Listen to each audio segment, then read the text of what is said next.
अलैकुम वरहमतुल्लाहि वबरकातुहू। आ एक सवाल दा जवाब मैं चाहना कि दे दिता जाए।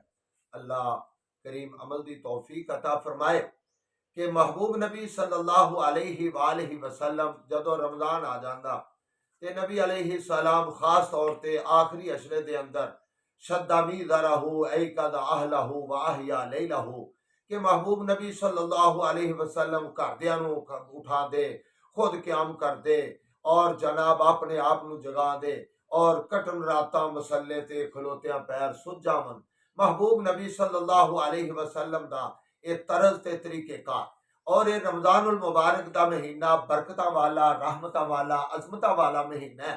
इस वास्ते इसकी कदर करनी चाहिए। खास तौर ते तौहीद नूं समझना चाहिए, अकीदे दे मसाइल फराइज नूं पूरा करना और कुरान की तिलावत इनू आपदा बहुत ज्यादा मामूल बनावना चाहिए। क्योंकि नबी अलैहि सलाम ने फरमाया कोई एक घर पढ़दा 10 नेकियां मिलदियां ने, रमजान के अंदर 700, नमाज के अंदर पढ़िए, आम दिनों के अंदर जमात नाल पढ़िए 27 नमाज़ां दा सवाब है, रमजान तो पढ़िए 27 नूं 17 नाल ज़रब दे लो, इन्ना सवाब बन जाता है। इस वास्ते सानू चाहिए कि खुद अपने बच्चों को कोशिश करिए कि उन्होंने कहिए कि कुरान